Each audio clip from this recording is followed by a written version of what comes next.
Hi, welcome to Liverpool Community Podcast. I'm your host, Chase Johnston-Lynch, here at the Big Condo Studios. And as you can see, we're back at it again, talking to people from the community that we find has an interesting story to share, and we're hoping that you will enjoy hearing that story from them. And I'm joined here in the studio by two members of an organization known as Expanding Horizons, also Merseyside Expanding Horizons, isn't it? Yeah, so, and you are Wilson Weaver and Nicole Belle? That's right. Yeah. Usually I don't remember the names, so you're lucky about that. Thank you. Maybe because we started off with Wilson Wilson, and then we were there. But thank you for joining us here in the studio to let us know more about Expanding Horizons, because Expanding Horizons has been around for about 20 years, hasn't it? Yeah. Nearly 25 now. So, yeah, it's exciting to be a part of it, yeah. Oh, wow, man. Is that a quarter of a century? Yeah. Don't get me on math. But either way you look at it is that, I've come across your organization. I'm pretty sure a lot of people have. But it's really good to be able to have you in the studio to kind of like have the time to let us know what it's all about, because you were offering some amazing opportunities and stuff like that. And there are a lot of organizations that work within the community, like whether it's employability or mental health support, but they break it down, they stop at age gaps, don't they? Usually it's either just young people or just mature people, but you work with both, don't you? Yeah. So we do a few projects supporting people over 50, and we support young people as well, 16 plus. I mean, I think that's just amazing, because it's like, how do you break that down? I mean, like, do they all work together, or do you separate it by ages? So with the three areas that we try and focus on, we'll think about employment, we'll think about skills, and we'll think about enterprise on a local level, and we'll try and help support people in those three areas, specifically in terms of social inclusion. But some of those needs will change or adapt based on age, based on need, based on circumstance. So, for example, with one of the projects that Nicole was working on, it is for over 50s, and it's for people actually within work and trying to navigate that. I don't know if you'd be able to share about that. So I'm currently working on a project called Silver, and it's about promoting a career in the third age. And it's also working with employers, but then also employees to kind of continue their career, to say once you're over 50, you're no longer like heading out of the workforce into retirement. There's actually still a career in you. And as we have an aging population anyway, employers need to get ready for kind of preparing themselves for an aging workforce. So this project is an international project, and it's, again, making sure as a European society as well, we're going to and we're adapting to an aging population and how we're going to support our people while they're working. Wow, you would love that, won't you, Phil? Oh. I mean, we got a guy here, who's our engineer, and he would love silver. You know what I mean? He raises it every interview, trust me. All right, boys from nowhere. But no, I'm just trying to say it's one of those things, though, isn't it? I mean, like, you have like that forced retirement thing at 65, but then in 60 to new 40 now, so what do? And I mean, it's good to have an organization like yourself that's not just working within the city, but within international parameters as well. Now, Wilson, you were talking about, or you dropped words like enterprise and employability, but that's actually your title or your main focus, because you said you're more involved with helping people scale up. Can you talk a little bit about that? Yeah, so we work with a number of different individuals and groups around the city who are perhaps skilled in some way and maybe want to use that skill as a business. They want to turn the passion into something that they can do day to day, receive an income, and really find some enjoyment and satisfaction in it. And perhaps that person has been referred to us through a job centre from DWP, or perhaps they've come to us off their own backs and said, right, I've got this business. What do I do with it? I've been selling this thing that I love to my friends, and my friends love it. Now, how can I get that out there to others? And I absolutely love it personally because we get to see people at that ground root level of really loving something. I love that too. It's just like the power of creation, isn't it? Within their fingertips and stuff. And like, it's nice to know that there's somebody like yourself that, sits down and helps them work it out. Now I think you were also saying that that's one of the good things about Expanding Horizons is that you didn't say like Liverpool is a dead market. You said that there's opportunities outside of the city.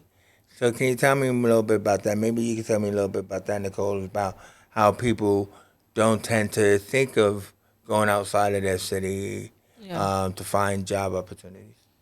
It's just kind of making sure that people know what's out there, and I think it's in the title of our organisation, like Expanding Horizons. So it's not just looking at the job market and thinking your local cafe or the local supermarket. It's kind of thinking, I can work outside, I can work in the Northwest, my competition is in London, I can even work abroad, sort of thing.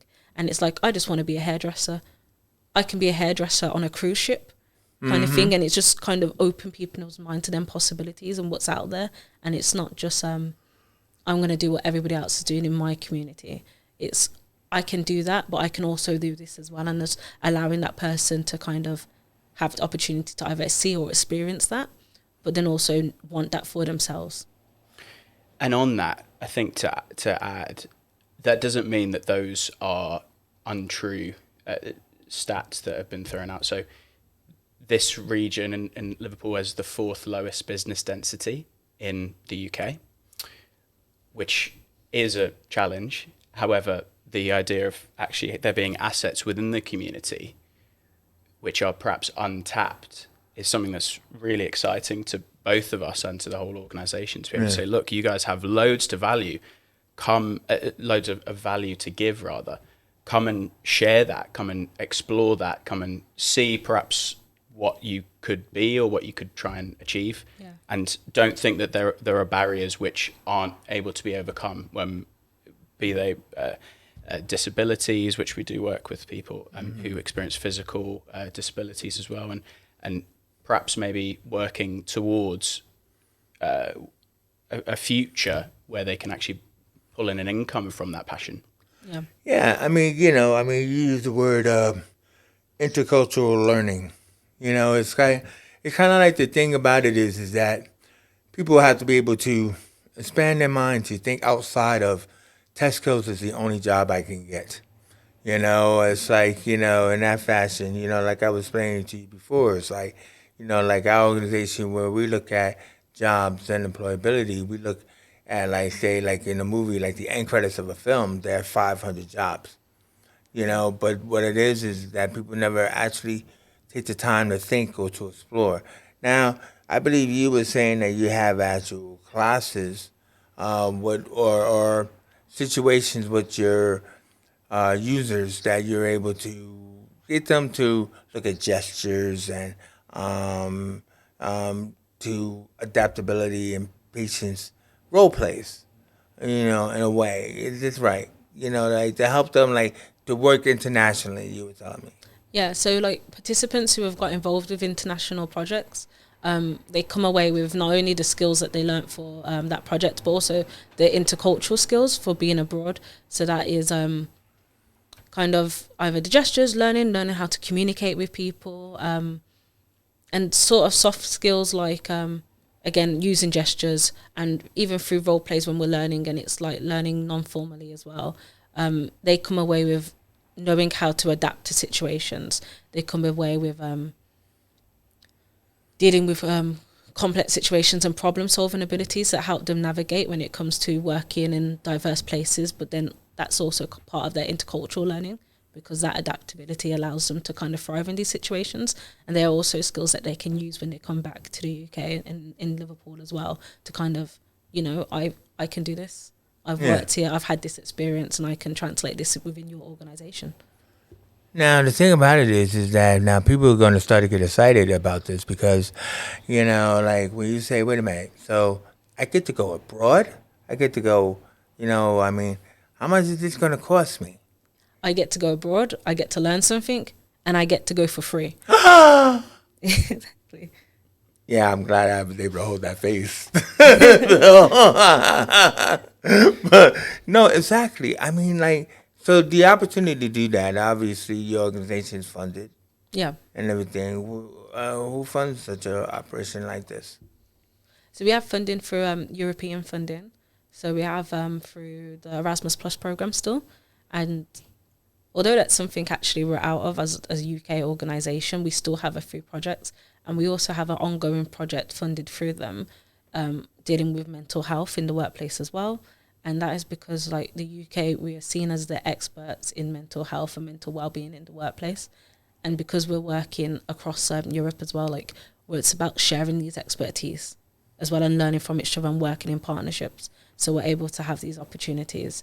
So we're able to still engage with employers here, like within the Liverpool region, talk about how we're supporting mental well-being in the workplace to make sure people, when they do get to work, they have safe spaces to work in and they're able to kind of come to work as themselves and be supported to keep in work and stay in work. Yeah. Now, also, too, is that to do this stuff, you have bases around set up and everything. So, I mean, you have, like, your local bases. And you also are in Dublin, I believe. Or did you just set up in Dublin? Yeah, so we've just set up an organisation called Redial. So Redial, I love your names, man. Somebody's back there working on names and everything, you know, for these things. Go ahead, Redial. Yeah, so Redial is an organisation where we've begun to work on where we can add value there and we can help in the conversation around social inclusion in the Republic of Ireland and, of course, in Dublin. And then we've got a project which is ongoing in Bootle, in Bootle Strand. So it's called The Big Onion, which many people may well have seen or experienced. And it's a place where we have 21 local entrepreneurs who are set up in a base. And this is reasonable like rates. an enterprise hub, you say? It is, yes, it is. So if you have a business that you want to have a physical shop front for, but don't want to pay extortionate rates, we have you in there. We have training. We can tell you to go ahead and test out that idea and perhaps even come in with an already established business and have that as a base to have, like-minded individuals around you and have a base for that. So wait a minute, are we talking about like it's like a big place where you have different stalls or sheds or what? Or Yeah, they're kind of like sheds, but do you know the beach kind of huts? It's kind of like a beach hut style with inside the actual space, and it's actually like a very thriving place. Like when you go down into Bootle Strand, you come in through the Hexagon, there's the vibe, and you hear it. You can hear the hum of the Big Onion, and it's a nice place to be. And the fact that it's called the Big Onion is that we actually provide the wraparound support. Is this new or?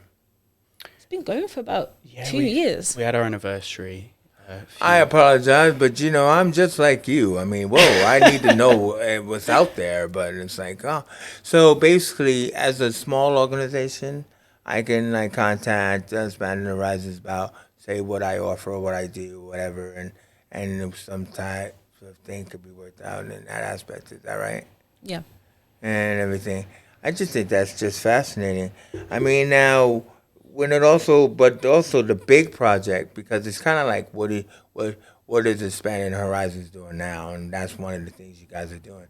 But one of the big things is that you're paying attention to what is most important to most people, and that is how to manage your money, right? So here's another new name that they got and everything. What's it called there, Wilson? Wilson? Well, we've started the Multiplier project. We've been involved in that. So I personally struggled with maths as a child. I know lots of people will perhaps be in a similar boat, and I actually had to work a lot harder on that subject than others, and certainly applying that to businesses, whether it's working out your own taxes, whether it's working out your own management of your budget to feed yourself and your family, that is something that you've got to work quite hard on. And so the Multiplier project is something that we're doing we've already started it, but but we've still got a few months that we're building up towards where people can come in, get involved with Multiplier, where someone comes in, is trained up and given some support as part of that wraparound support in understanding money, both for yourself and then for a prospective business. It could well be something that you're actively working on that you need help with now. I need to know how to file this tax return. It's one of those things that is personal as well as business. Exactly. Yeah. And everything. So it's a skill set that I think we all need somebody to help us with that and everything. So that's just amazing. And so how long has that been running? We've just started it. We've worked with the first cohort, and we are looking forward to taking on new participants. So how is it? I don't know. I don't want to, I ask it for you personally, but maybe I should. How is it for you, Wilson, to just see, all the different opportunities that are given to people? You kind of alluded to it before. You know what I mean? Or maybe you, Nicole, is do you have any success stories? Because it's kind of hard to say how many people win, how many this and that and all that kind of stuff like that. But there must be a story that is special to you. I believe you were telling me about one. There are a few.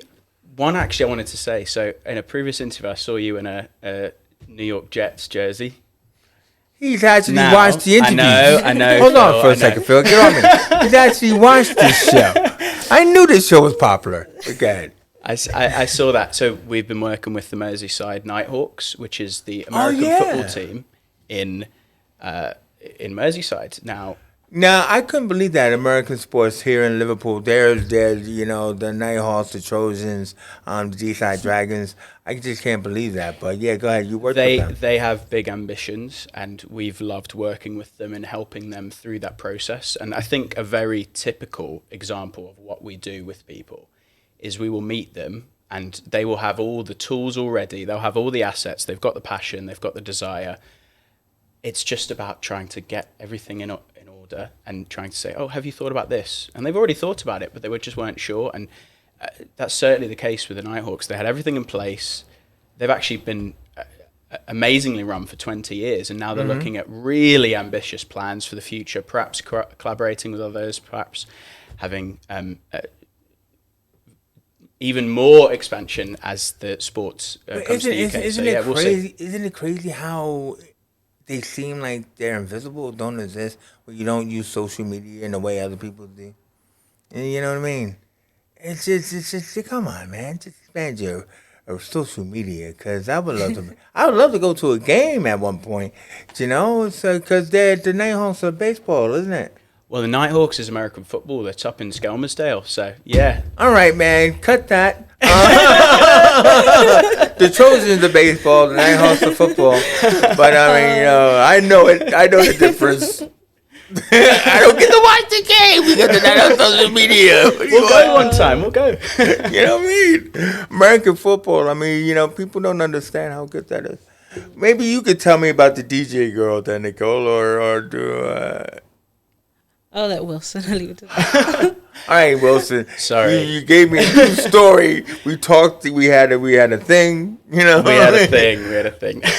Tell me about the DJ girl that you took to Strasbourg. Well, so we're actually going to be taking some individuals who are active participants as youth. So anyone 16 to 18 is the general range, who maybe have an extracurricular activity outside of school or college or a job that they're really passionate about. They've wanted to start or they've wanted to set up. It could be a part of their youth group. It could be part of their DJing career, as this individual who we're speaking with is looking into. And we're trying to take them to meet like-minded individuals. So we've got arts projects, we've got food projects, we've got all sorts of projects that we want to help pursue with individuals. So we're really passionate about co-production, working with someone rather than doing things to and for people. We want to work with them to help them feel empowered to do it themselves. Well, it's just that, I mean, I know there's a rising group of young female DJs. Hannah Lynch is one of them, and they're really exciting. I think they just won an award like about 2 weeks ago. and stuff. So that's why it made me think about it when you were mentioning this girl and stuff, because it is a thing.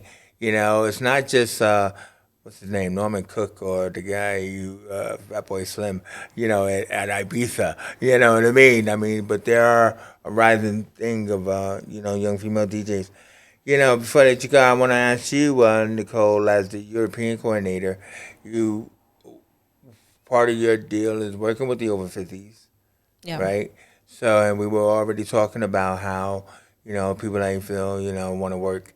No, basically, do you have like an interesting story about someone that you may have worked with in that range, where they got the chance to, like, what, I'm given the chance to do something, and thank you, Expanding Horizons. So actually, as well as part of like the international side, we also have a team of volunteers who come from Europe and support our organisation as well. And in that, they have their own training and development as they volunteer over here. So usually like 6 to 8 months kind of volunteer placements.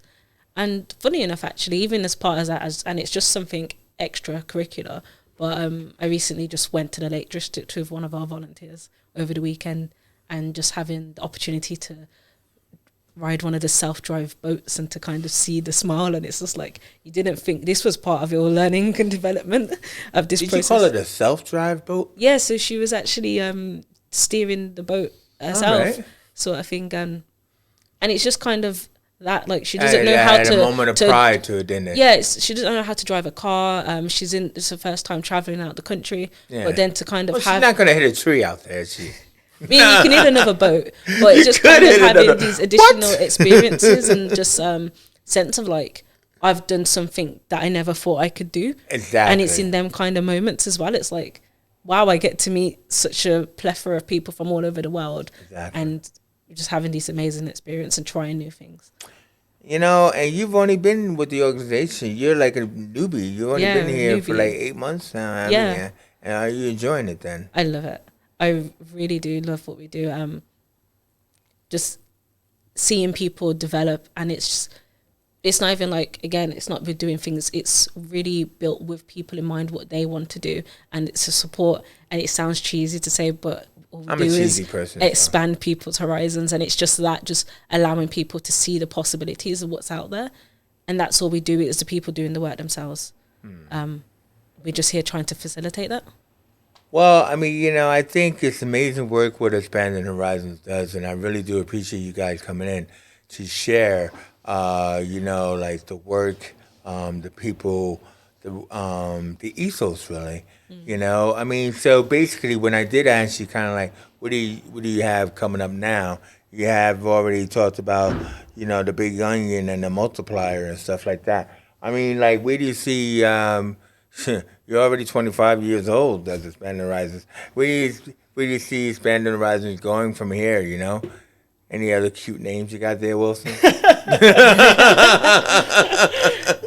I think it's more of the same in terms of working with people on finding work that they find meaningful and is helpful for them in their lives. Whether they have been economically inactive or they've, for whatever reason, been unemployed, and they actually do want to find some work that they really enjoy, we want to help them on that journey locally. And then obviously with the European side, it's perhaps more lobbying within organisations and external partnerships as well, being a part of that. Yeah, I would love for us to kind of as well, because what we do and what we're best at is working at partnerships and collaborations with other organisations. So I'd love for us to, again, reach out to more local organisations like yourselves in Liverpool and kind of, come together and develop and deliver more opportunities to people to learn, even through different mediums that they are. But then, for me, take them internationally as well. So really getting in that, tapping into the local people, but then also adding that international twist and opportunity so they'll come back with more confidence. You just want to travel, don't you?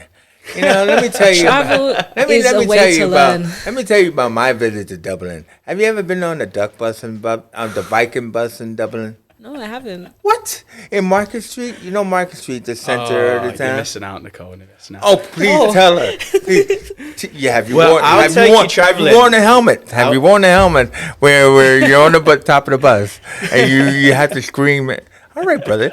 And when you're on the top of the bus, so you have to scream at the locals, right? So what they do is, the Vikings have pillaged Dublin. Okay. So the announcer will go, okay, we're coming up on some people now, and so when they come to like a bus stop, you're supposed to scream, rah, right? And then now you can tell who is from Dublin and who's not from Dublin, because people who's from Dublin is like this.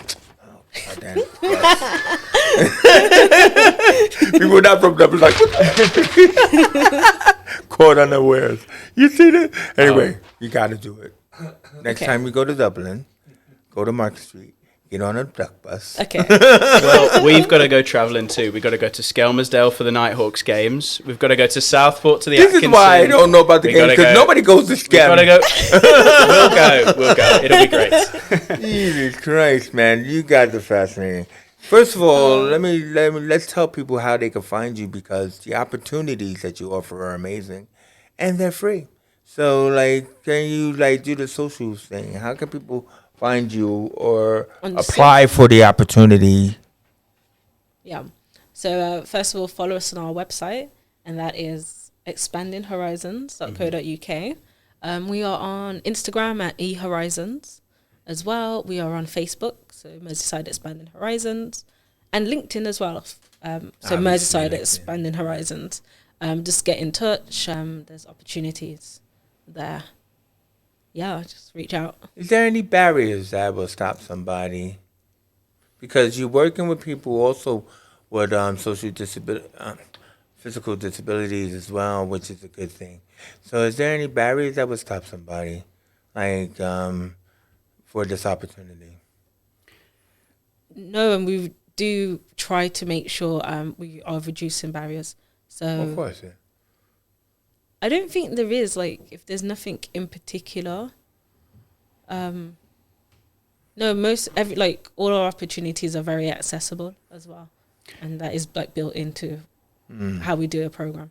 The main thing that we would say defines the organisation is social inclusion, and so aiming at that, and if that is whatever that exclusion is that a person is facing, we or a partner organisation would love to be a part of helping you to get past or through that barrier. Now, that doesn't mean we always get it right or other people always get it right, but it's about working on that together.